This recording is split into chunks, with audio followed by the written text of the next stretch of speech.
Hi, everyone. A huge crowd here this evening for the Human Library. This is our first, I would say, our first evening, first presentation, and we have the one and only Marc Tousignant.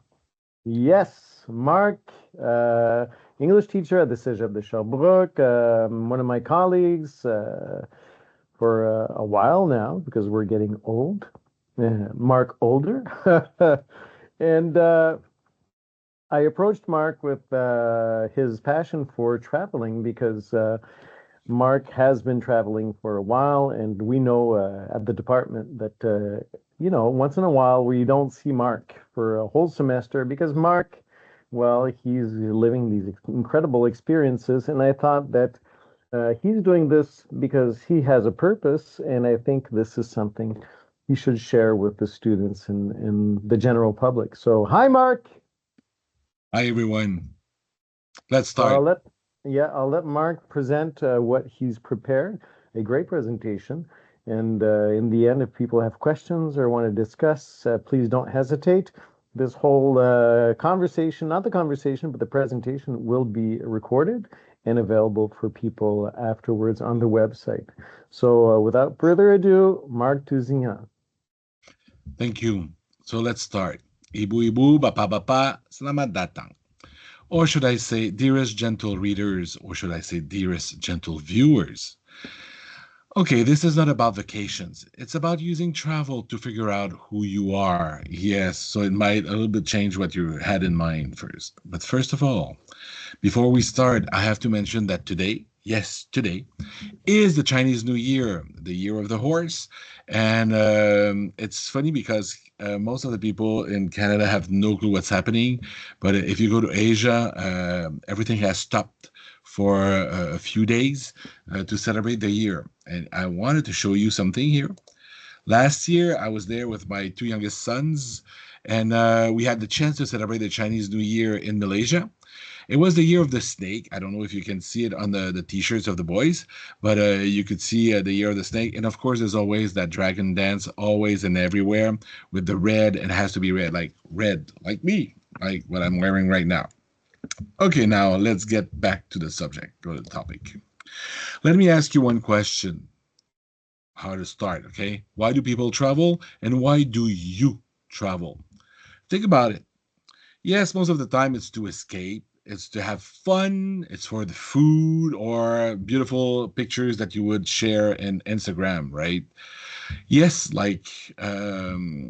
that is okay. I mean, I fully support traveling to get some delicious tacos, the real tacos from Mexico. But those aren't the reasons. Those reasons don't necessarily change you. If you want to have a change, it's a different way of traveling. Let me go on with this. Tourists, they take pictures like the one on the left, right? They consume. There's nothing wrong with tourism. But tourism is about consuming the place. You want to take as many pictures as you want. You want to do visit so many temples, which is okay. But after a while, when you decide to travel with a purpose, it is about engaging with it. Traveling as a tourist is comfortable. You know, you complain when the water is too hot or not hot enough or whenever there's something missing. But whenever you travel with a purpose, it forces you to adapt. It forces you to observe and question everything, to talk to locals, to get to know their culture. It's funny because here I was shaking hand with a bishop in Malaysia, and it was completely different. It was really interesting to see his point of view on many aspects of life. We had lots of fun. Okay, time is life decision, right? Why it matters here, especially in cegep? Well, in cegep, it's actually the best time to do this because you don't have yet a career. Yeah, you have jobs, but not a career. You don't have a mortgage that you have to pay. Sometimes you have an apartment, mostly you live with your parents or with a bunch of friends, and you don't have a routine that you cannot escape because you're stuck to it. Basically, in cegep, most of the time, you're building your identity, even if it feels a bit messy. Well, purposeful travel gives you the real world input before life gets too structured. And it's kind of interesting because you have to go with the flow. Nothing is stable. You never know what to expect. It's funny because I don't know if you see the train there. The train it's called the BTS. I should have talked about the other pictures, but the train here is called the BTS, and it's in Bangkok. It's kind of interesting. It's a sky train, and it's super efficient and costs almost nothing to use the train. Very good way. It's almost always on time. Very good. Okay, let's talk a little bit about me and the crazy things I've done. Okay, my version of normal family travel. I don't know if you see there, I have 7 kids. So we decided, my wife and I, in 2015, with my kids, 7, my wife, we decided to travel for 4.5 months to Southeast Asia.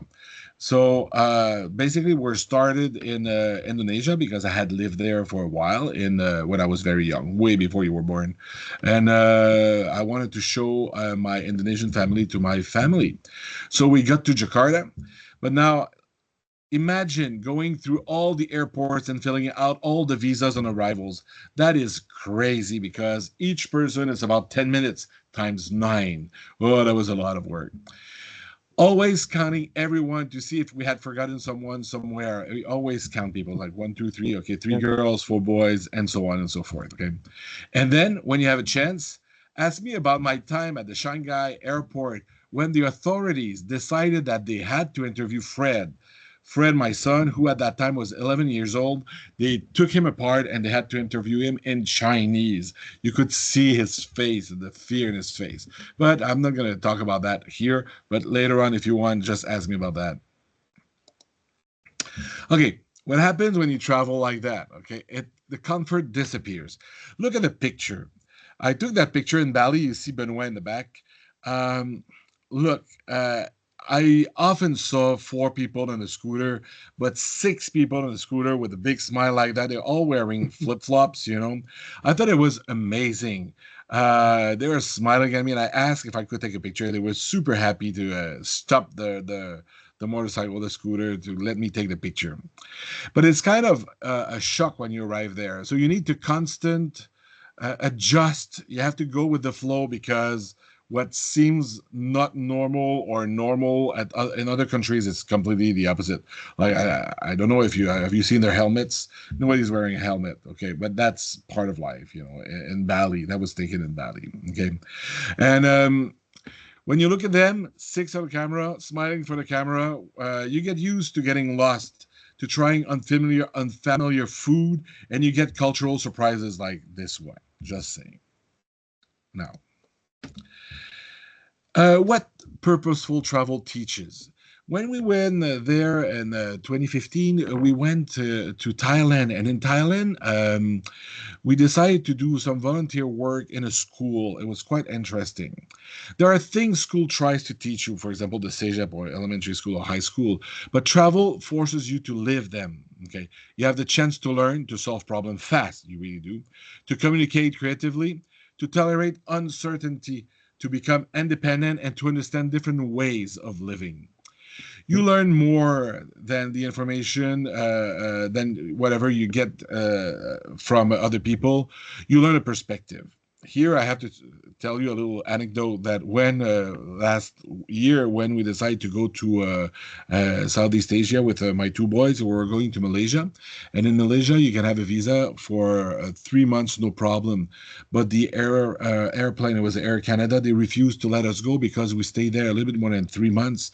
And I showed them my other plane ticket saying that we were leaving, blah, blah, blah. And they refused. So basically, I had to buy a bus ticket from it's like from Stansted to Newport. It was very, very close. It cost me about $3 a person, and that was okay. But when you're being told there's no way you can go on the plane, you try to get a different Mm-hmm. perspective. Always. Here, it doesn't have to be expensive. I like that picture because the 3 guys in the back that was taken in Bali. I have no idea who they are. We were just having fun, chatting, and they said, "Why don't we take pictures?" And we took pictures. So people think that traveling is expensive. Yeah, sometimes it is really expensive, but if you travel with a purpose, this is not luxury. And it can mean exchanges, working abroad. I know there are, I don't know if you've ever heard about au pair or working buddies or different places. It can be very interesting. You can do volunteer, or some people call it volunteerism, which is kind of interesting.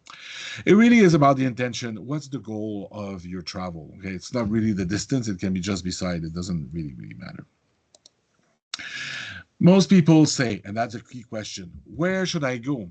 And then the better question should be, what do I want to learn about myself? Which is not always easy to ask. What do you want to learn about yourself when you travel? Have you thought about it?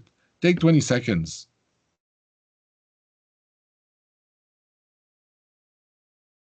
Yes. Once you know what you want to learn about yourself, then the destination becomes obvious. You just follow with the flow. It's kind of interesting then. How to travel with a purpose here. Before traveling, ask yourself what challenges am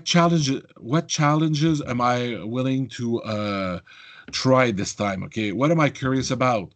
What scares me a little, not too much. I wouldn't go to a country like right now where there's war.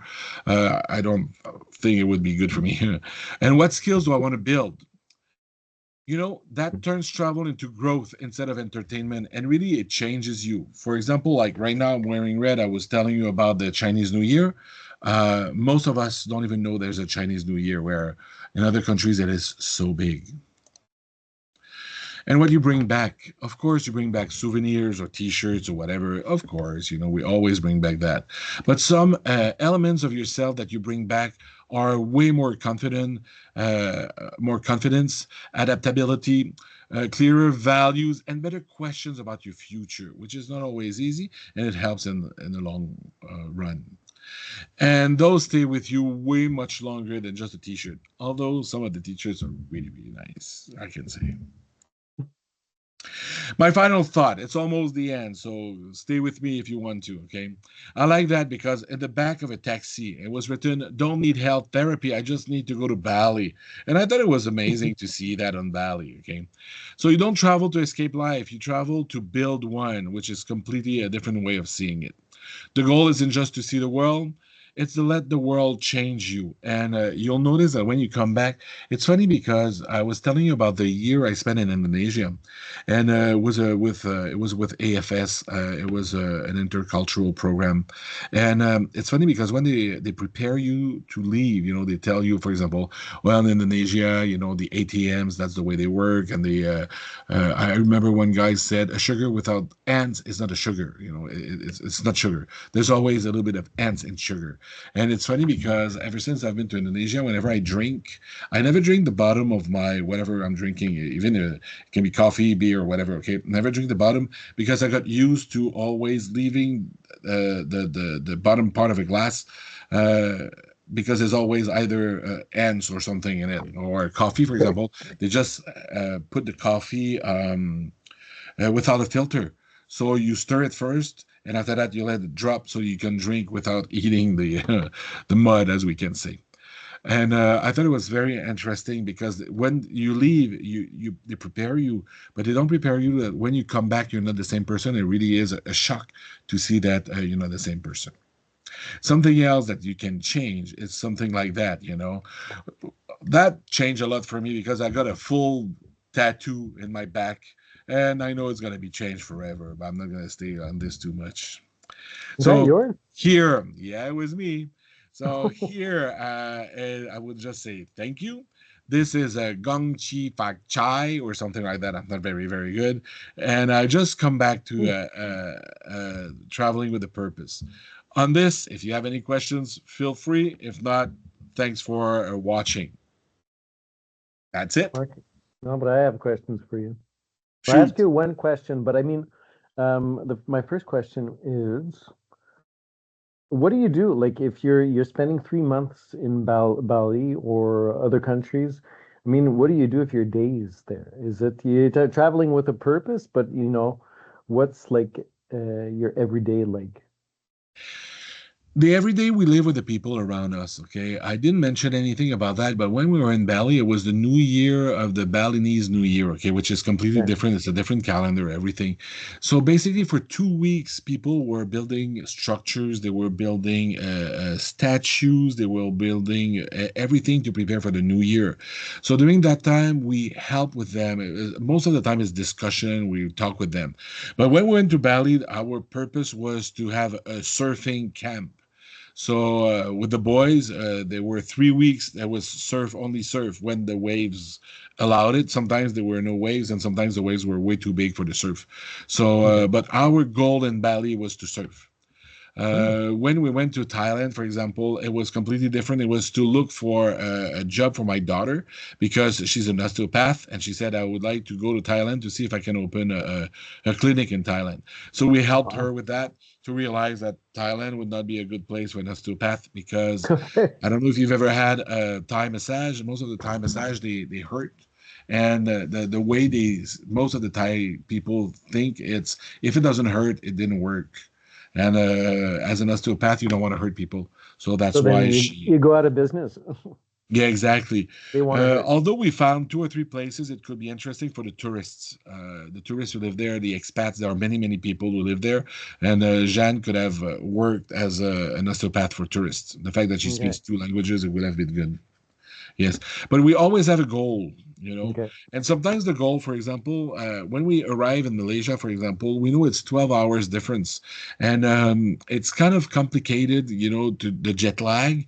So we know that for the first 10 days, you know, we're trying to adapt to the jet lag, but we Hmm. have one activity every 2 or 3 days, like hiking a mountain or something like that, you know. But we Hmm. really want to live with the people, talk to the people, share with the people, and we have many connections. So for example, the last picture you see there, you have Louis there with the mic. It's somebody we met there, and just beside you have Martin, who with his dog, and it's kind of interesting. These are the people we met, like Okay. Yeah. because it's Chinese New Year, I contacted them, you know, just saying like Happy Chinese New Year, Happy New Year, should I say? Hmm. And we're still in touch. So when I go back, you know, I just contact them, and they say, for example, we have a place for you to stay if you want to. Good. Look, when we went I there mean, last, people are probably really welcoming. I mean, you live with the people, and knowing that you're foreigners, but you're kind of like mixing into the community, it's yeah, something that's almost like an honor for them, to show you, how they live and for you to be part of their community.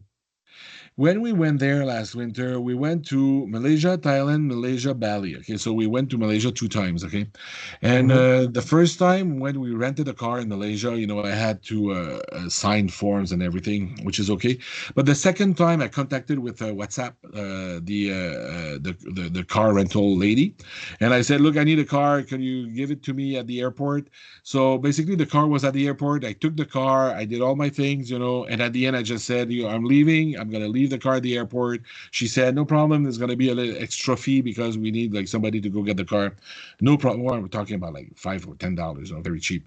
And so I left the car at the airport. Nothing was signed. Everything was paid, you know, and she trusted me because I Yeah. had made a deal with her the Hmm. month earlier. Yeah. Another question, and the last question after you can go to bed. Don't worry. Um, but I mean, you went to bed late, and you're preparing all this, so you need to rest. Yes.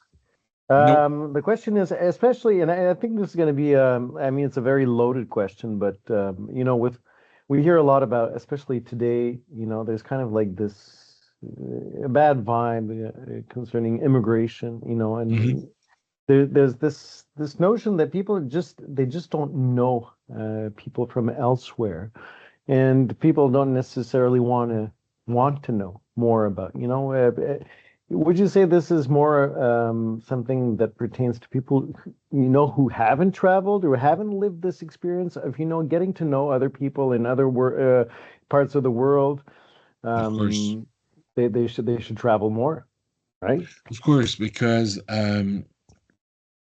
the way of thinking is completely different. Okay, for example, when you go to Japan, okay, I don't know if you remember the last Mundial as the World Cup, the soccer World Cup. Okay, Okay. when the Japanese players were playing and the Japanese spectators they were in the stadium, you know, at the end of the game they would clean up the whole stadium, you know.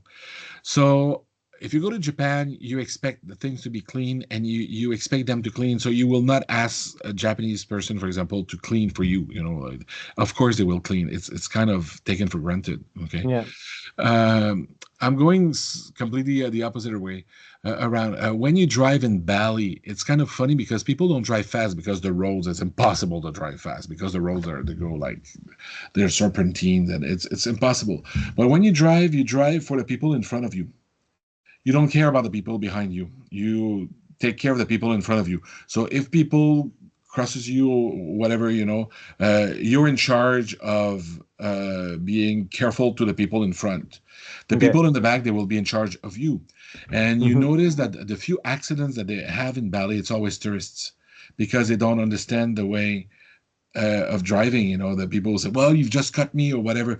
No, once they're in front, they're in front. You take care of them. It's a completely different way of seeing Hmm. things. And I wouldn't but know. I yeah, don't drive. yeah, I Yeah. know. But it's kind of interesting. But when you go there, when I'm talking about the little scooter, I don't drive a car in Indonesia because it really is crazy. It's easier and it's super cheap. You take the taxi and it costs you like $10 for an hour or something like that. Hmm. It really, really is cheap, and so it What really they is call the worth it. tuk tuk? Is that a Well, you tuk tuk? can find tuk-tuks, but I don't like tuk-tuks because you're outside and then you get all the gas in your face. Okay. So I prefer being either a scooter or in a car. And the car there's AC, so it's fresh. It's always fresh, and they know where to go. They know all the little shortcuts, and it's kind of interesting. But Hmm. in Thailand, I drove a lot, and in Malaysia, I drove a lot. The roads are super nice, way better than here. It's impressive. When you go, for example, to Singapore, look, there are like 4 or 5 ways, and everything's clean. And the highways, Yeah. they have flowers on the side. It's very well kept. It's Yeah. Well, very, I very mean, they don't interesting. have they don't have the same weather conditions either. I mean, they don't have Of course, frost, and so we have those conditions that. But of then course they they don't. they have typhoons, and Yes, they they do. have tropical storms and so on. What we don't have. So you prefer you know bad roads or typhoons. That's your choice. That's Depends a how you choice. feel. Yeah, yeah. Anyway, Mark, I'd have another question, but I mean, because you Shoot. said well, I mean, you've lived when you were a kid or younger, you Yeah, lived in Bali, is Indonesia. that it? No, I Indonesia. live in Indonesia, close to Jakarta. And you say you had kind of like a family. What's the story?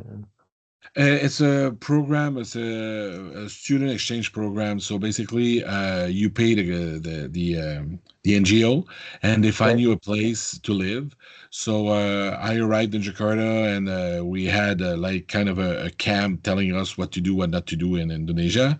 There are things that we don't understand here. For example, taking off the shoes. It's kind of if you keep your shoes in the house, it's really, really impolite. You don't touch somebody who's older than you, and so on and so forth. Okay, so Okay. you learn about that, and after that, you live for 1 year with the family, and you have a room, and then you're part of the family. And at the end of the year, you come back home, and you're all messed up because you think you're the same person, but you've completely changed. So you're not Yeah, the same. yeah. Must be hard to get along with people when you come back there and you're used to this culture and used to, it's different personalities. I guess people are pretty different. Their values are different. So you get back home here and like everyone gets on your nerves or Yep. yeah. I left after secondary five, so when I came back home, everybody was in the second year of cegep, and I was in my first year of cegep. But what happened is I changed town for my cegep, so it was kind of interesting because I didn't have anyone who knew about me, so I was new. But still, it took me about a year to get back to my normal me. I can give you like Wow. tons of examples, but that wouldn't be traveling with a purpose. It's coming back with a messed up mind. That Yeah. would be another That's gonna be talk. the next, yeah, another That would be talk. the next talk. Oh, it's like a PTSD of traveling abroad. It I is, mean, arriving, things you no, it's do. not the travel, but I mean coming back. That's Yeah, mostly that. it is. But it's a little bit like the people in the army when they come back. Of course they've seen horror things, but the Yeah. whole idea of living in a town for like a year or two or something like that, and when they come back, all the luxuries, sometimes they're in shock. So Yeah, yeah, yeah. Anyway, hey Mark, thanks. thanks a It was lot. great. I Thanks know everybody that. for watching. If you have any Yes. questions about the full back tattoo or about the Shanghai airport, then ask me. Yeah. Are you On like on a this, site? Are you on a site called the Rate My Tattoo, My Tats or something? No, you're not yeah, there. Not yet. you can check that. Well, I'm leaving Okay. you then. Bye. Bye. Thank you, Thanks Mark. a lot. Bye.